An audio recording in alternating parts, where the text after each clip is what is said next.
This is your news source evening bulletin for today, Friday, the 5th day of February in the year 2021. I'm Gordon Mosley. Here's what we're tracking tonight. Guyana's decision to terminate an agreement with Taiwan for the establishment of a Taiwan office here, less than 24 hours after the agreement was announced, may have sparked another war of words between Taiwan and the People's Republic of China.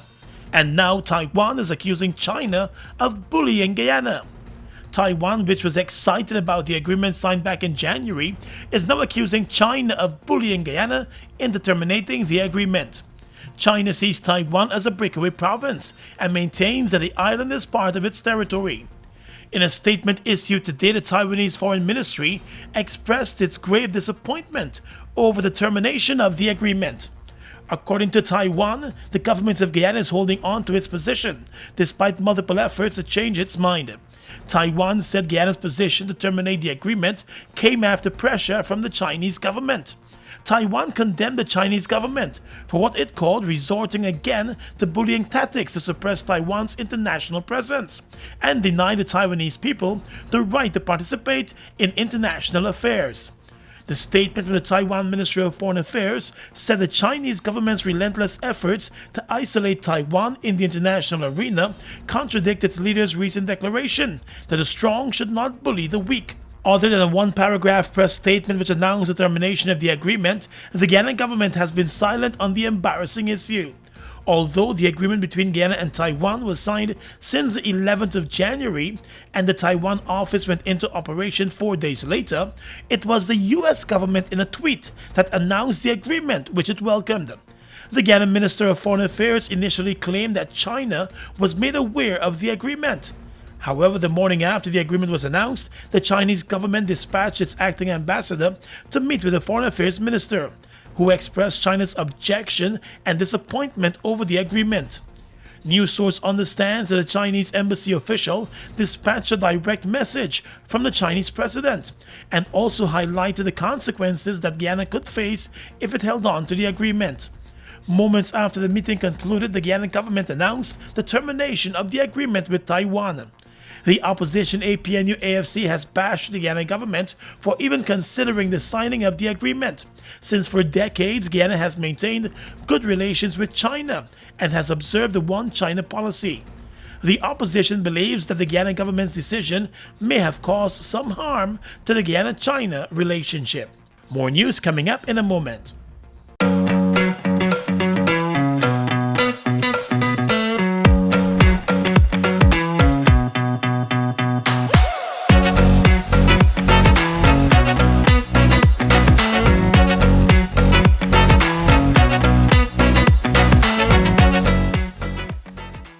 This is Annie Bina. She's a clothing designer. She also likes to hang out with her friends. However, a life-changing event is about to occur. The mosquito that bit Annie Bina is infected with a tiny worm that causes lymphatic filariasis, also known as filaria. But what is filaria? Filaria is a disease that affects a person's lymphatic system, causing legs, arms, breast, or scrotum to swell and eventually remain in a swollen state that cannot go back to normal. Filaria shows no symptoms during the early years. Untreatable chronic symptoms can appear as late as 20 years after infection. Since there are no symptoms in the beginning, most infected persons do not know they're infected, like Annie Bina.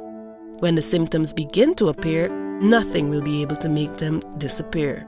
Are you sure that you've not been infected like Annie Bina? What can you do then, since you see no symptoms?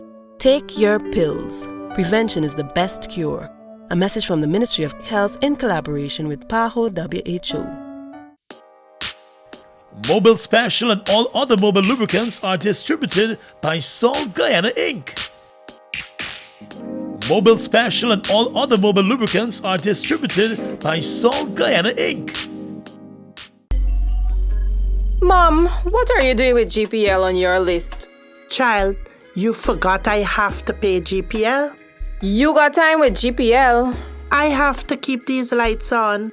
The customers who think in that manner and refuse to honor their obligation to GPL are obviously not playing their part in ensuring quality service delivery. So, I will continue to pay my GPL bill on time, every time. I recognize the value of your point, Mom. You were right.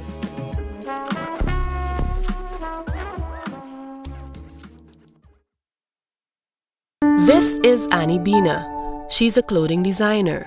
She also likes to hang out with her friends. However, a life-changing event is about to occur. The mosquito that bit Annie Bina is infected with a tiny worm that causes lymphatic filariasis, also known as filaria. But what is filaria? Filaria is a disease that affects a person's lymphatic system, causing legs, arms, breast, or scrotum to swell and eventually remain in a swollen state that cannot go back to normal.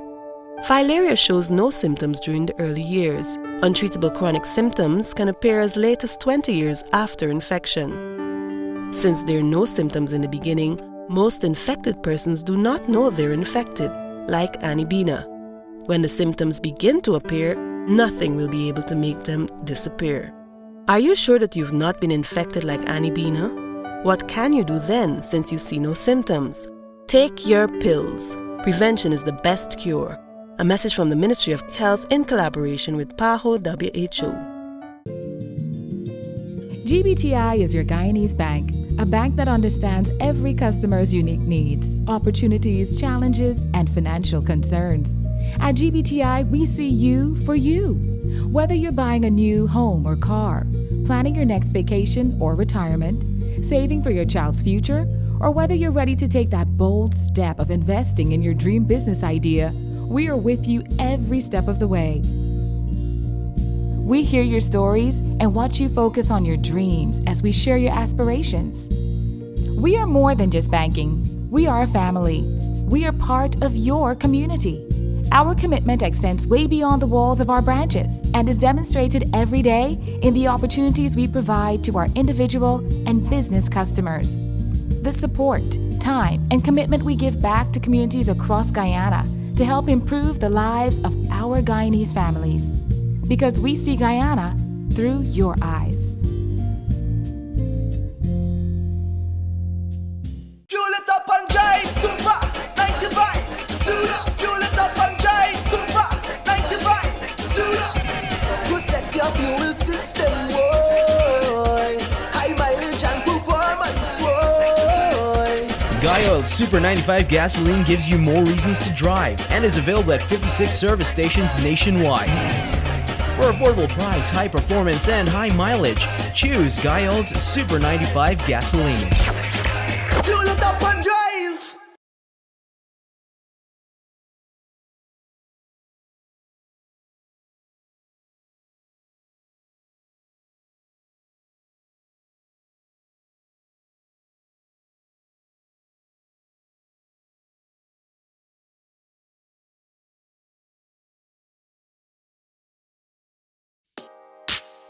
Mobil Special and all other Mobil lubricants are distributed by Salt Guyana Inc. Mobil Special and all other Mobil lubricants are distributed by Salt Guyana Inc. 1 week after the government eased some of the coronavirus restrictions, the country has recorded 107 new cases of the disease in a single day. In a statement from the Ministry of Health today, 107 new cases were recorded as of midnight Thursday, and that takes the number of active cases in the country to 802. 68 of the 107 new cases are from Region 7. The increase in new cases came as the country also recorded another coronavirus-related death, the third in 2 days. The death toll in the country now stands at 180. In the National Assembly on Thursday, the Health Minister, Dr. Frank Anthony, was questioned about the rising number of new cases and whether the government was contemplating a lockdown to stem the spread. The Health Minister said there is no consideration of any national lockdown at this time. He explained that the government has in the past locked down specific communities that saw an increase in their cases. Pertaining to lockdown, that's always an option. But as you know that in our management of COVID here in Guyana, we have exercised that right to do partial lockdowns, and we have done that in many communities. So that's an option. In addition to that, we have also, as you rightly said, some countries have restricted flights, and we have used that tool as well, because our flights going out to Brazil or flights emanating from Brazil, we have now stopped all of those flights. So these are tools that countries would use, and we would, as we deem it fit and based on the epidemiological situation that we are monitoring, we would also employ those tools as we see fit. The government has made it clear that its position is to balance its response to the pandemic with the need for economic activity to continue. The Attorney General and several high-ranking police officers have failed to reach an agreement outside of the court following the lawsuit that was filed by the officers against the police force over promotions.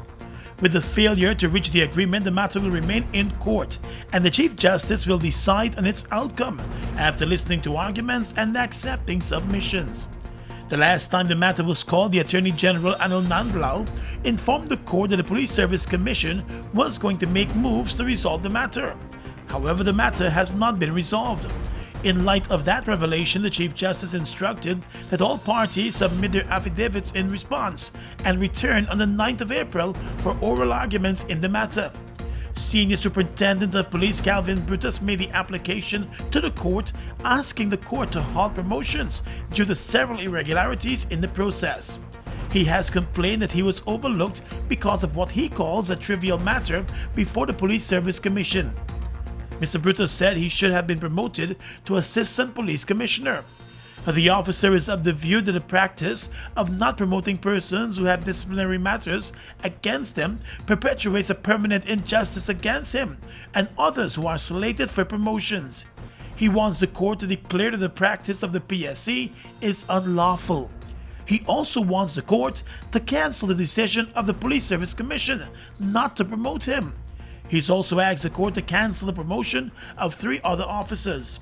The senior police officer believes that the decision not to promote him was deliberate, since others who have matters before the same Police Service Commission have been promoted. The ExxonMobil company this afternoon announced that it has lowered its production level on the Liza Destiny oil production vessel over concerns about a damaged compressor and the high level of flaring. ExxonMobil Guyana President Alastair Rutledge said the company has lowered production levels on the Liza Destiny since the compressor failed and continues to seek ways to reduce flaring.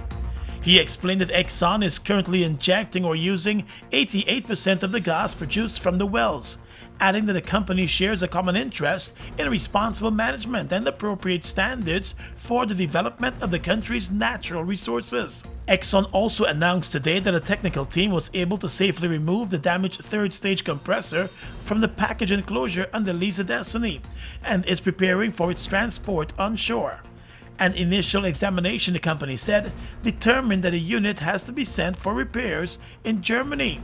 The full extent of the damage will not be known until a detailed inspection of the compressor can take place at the workshop of the manufacturer in Germany. The Exxon president also said that the company, SBM Offshore, and the manufacturer of the compressor have been working to fix the compressor and return it to service as quickly as possible.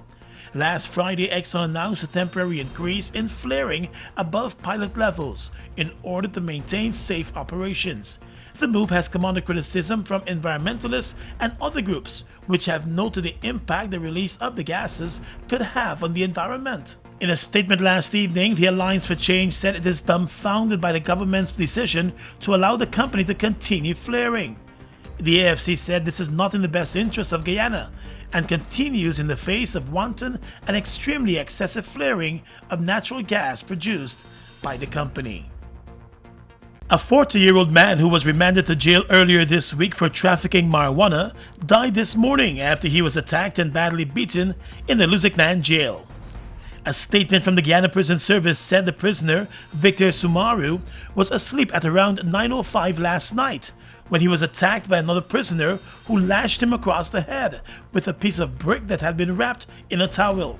An alarm was raised by other prisoners, and the badly injured man was first taken to the prison's health office before being rushed to the Georgetown Hospital.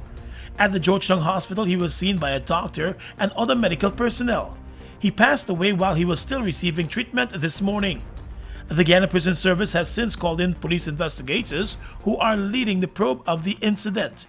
The accused, who remains behind bars, could find himself before the courts in the new week to face murder charges. The prison service has not released any detail on his identity. Let's tell you now that a 49-year-old Berbice man who stabbed his two nephews to death in a drunken rage at a family gathering was today charged for the two murders and remanded to jail. Quarantine resident and farmer Vernon Rangadoo was not required to enter a plea to the two murder charges when he appeared at the number 51 Village Magistrates Court. The court was told that on the 31st of January last Sunday, at number 43 Village Quarantine, Rangadoo brutally attacked and stabbed his two nephews, Mahendra Ramatar and Surendra Raghunandan, to death. On the day in question, the accused was at the family gathering when an argument started among the parents of the two young men. The two brothers got involved in the argument and the uncle reportedly went berserk, armed himself with a knife and rushed into the crowd, stabbing his nephews and two other persons. The nephews were both stabbed multiple times to the chest and in the area of their abdomen. The accused went back into the house after the stabbing as confused family members rushed the two men to the hospital, where they were both pronounced dead. The killer uncle was arrested at the house and calmly walked out with the investigating officers. His matter will come up again in the court on the 23rd of April.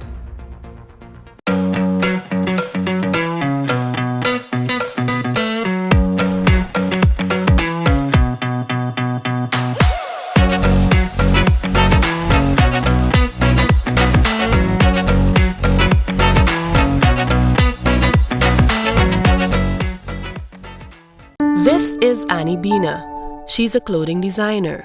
She also likes to hang out with her friends.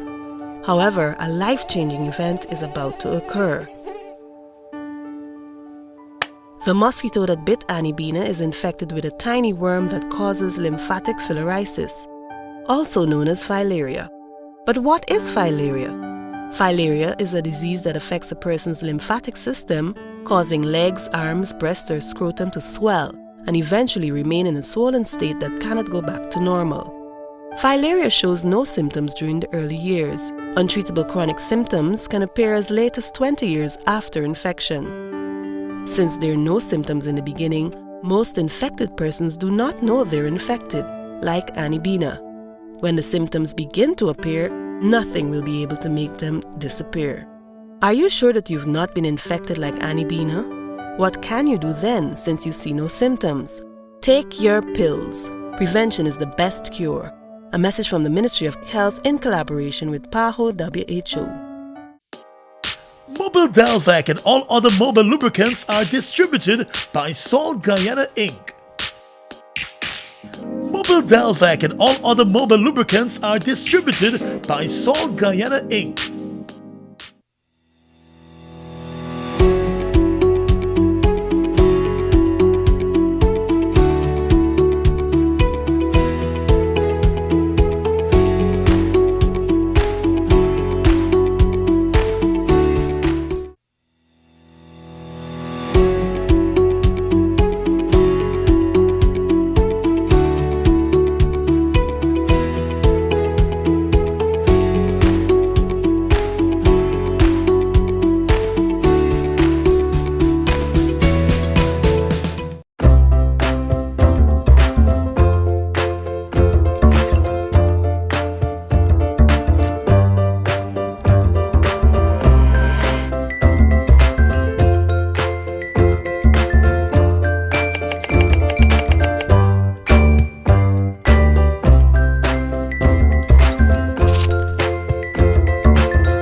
Due to the impacts of the global pandemic, COVID-19 across our nation, Essential organizations like us have chosen to adopt innovative approaches to meet the emerging needs of our customers while protecting our employees.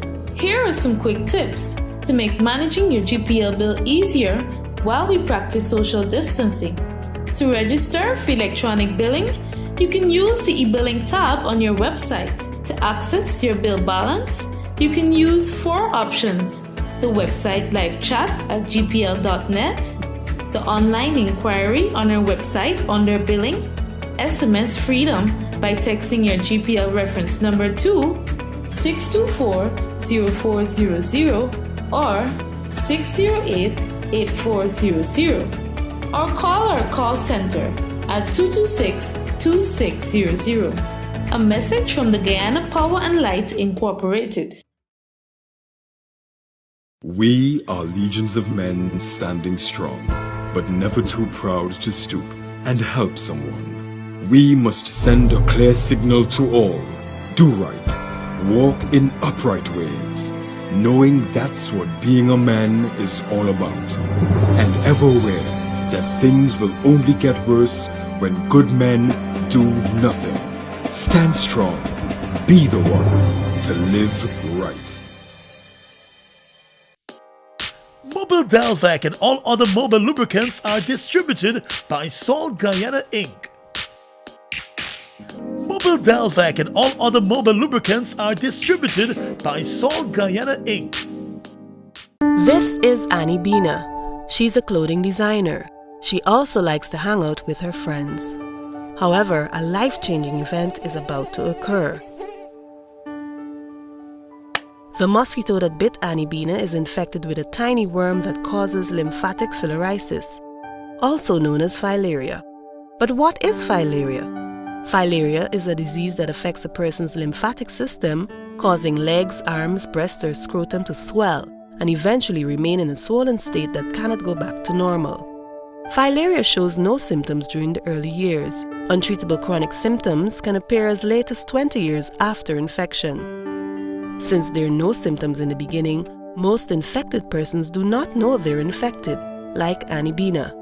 When the symptoms begin to appear, nothing will be able to make them disappear. Are you sure that you've not been infected like Annie Bina? What can you do then, since you see no symptoms? Take your pills. Prevention is the best cure. A message from the Ministry of Health in collaboration with PAHO WHO. Taking you across the region right now, Brazil's Prosecutor General has opened a preliminary investigation into its president and health minister for possible negligence in response to a COVID-19 outbreak in Manaus, according to a document seen by the Reuters news agency. Located deep in the Amazon's rainforest, Manaus has been hit hard by a brutal second wave of the coronavirus that has pushed its emergency services to their breaking point. The city ran out of oxygen in January, prompting the federal government to fly in tanks from across the country in an attempt to save people from suffocating to death. The region is also the birthplace of a coronavirus variant with similar mutations to those from Britain and South Africa that researchers say is more transmissible and may be worsening the situation in the city. The probe into President Jair Bolsonaro and his health minister, revealed by the Prosecutor General in a document sent to the Supreme Court, follows requests by 8 federal congressmen from the far-left Communist Party of Brazil for an investigation to be started. In the Bahamas, the Speaker of the House of Assembly, Halson Moultrie, resigned from the Free National Movement Party on Thursday, citing a divergent and untenable relationship with the ruling party, but said he will remain in his position as Speaker for now. In a letter addressed to the FNM Secretary General, he stated that with immediate effect he formally ended his 7-month constructive withdrawal from the Free National Movement Party by tendering his resignation. He said his patriotic and not to be compromised convictions on fundamental essentials of democracy and good governance, such as the separation of powers, autonomy, and independence of the legislature and judiciary, accountability and transparency, freedom of information, and respect for the Constitution, make his continued affiliation with the party untenable. Under Article 52 of the Constitution of the Bahamas, the Speaker remains in place until he ceases to be a member of the House due to the dissolution of Parliament, if he is appointed as a minister or parliamentary secretary, or if he resigns in office. And finally tonight, international news. Russia has expelled 3 diplomats from Germany, Sweden and Poland for joining protests in support of opposition activist Alexei Navalny, who was jailed earlier this week. The Russian Foreign Ministry said the 3 took part in illegal demonstrations on the 23rd of January. The diplomats' home countries have condemned the expulsions, as have the UK, France and the EU. Mr. Navalny is a vociferous critic of the Russian President Vladimir Putin. The expulsions were announced just a few hours after the EU Foreign Affairs Chief met the Russian Foreign Minister. Hundreds of thousands of people took part in protests in support of Mr. Navalny across Russia on the 23rd and 31st of January. Thousands of the protesters were arrested. And that's your News Source Evening Bulletin for tonight. I'm Gordon Mosley reporting. Have a safe weekend.